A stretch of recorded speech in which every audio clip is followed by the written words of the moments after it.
Sometimes we need to modify our compound before separation or analysis.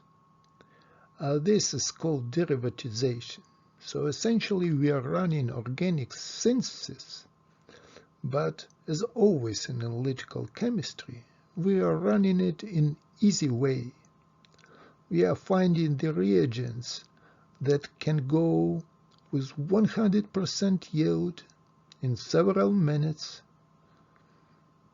with no synthetic devices used. So that's very easy synthetic chemistry.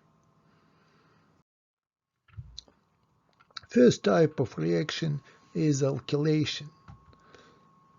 We are trying to protect our OH or NH2 groups, and for this we are using different agents. The simplest can be 3 molar hydrochloric acid in dry butanol. This agent will react with many of hydroxy compounds, putting butyl group instead of hydrogen atom. Alternatively, it can be propanol with BF3. There are a couple of other beautiful agents that can put trig-butyl group on your compound or methyl group on your compound. You can even put chiral group, so your compound will have chiral selectivity.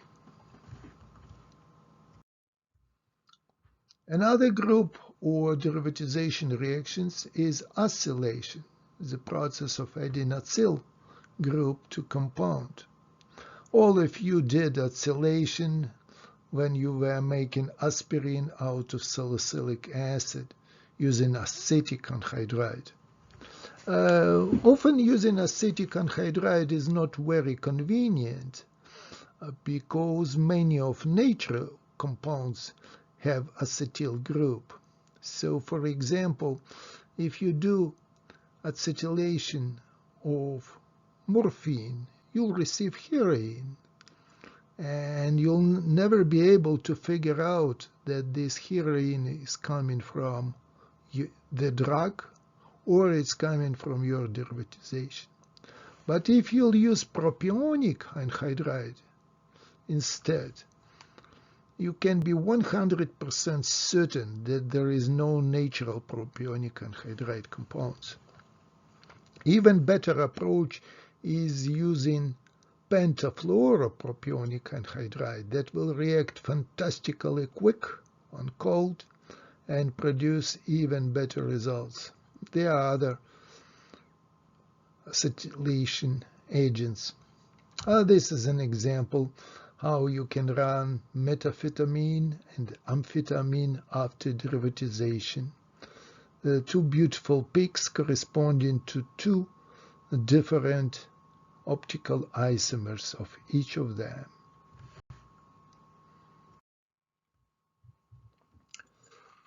Another option is to put SiCH3 group. There are a couple of agents suitable for that. They all are based on trimethyl silyl chloride, and this is usually added as a catalyst. The two examples of such compounds. Let's look at possible procedure. So place 30 milligrams of 80% soluble syrup, sugars, in 3 milliliter vial and dissolve it in half a milliliter of pyridine. We do not want water, of course. Add 0.4 mL of HMDS, this is liquid, followed by 0.05 mL of trifluoroacetic acid to acidify the compound. Shake for 30 seconds and allow to stand for 15 minutes. Your synthesis is ready. You can inject it into column of your instrument. These procedures are useful for derivatization for sugar samples. They can work even with the presence of water. Another possible agent is TMSI. So this protection group will go to your OH group. Mix 5 to 10 milligrams of sample and half a ml of TMSI in a vial. If necessary, add some solvent to dissolve the sample. Stir occasionally until dissolved. And after 15 minutes, you have your synthesis done. Just option. This is several steroid hormones shown after derivatization. It's plenty of beautiful pics. And you can see there is a very beautiful background with no decomposition here. The reaction is relatively simple. You need to protect all OH groups, so you are putting TMS, which is silicon with 3 methyl groups around.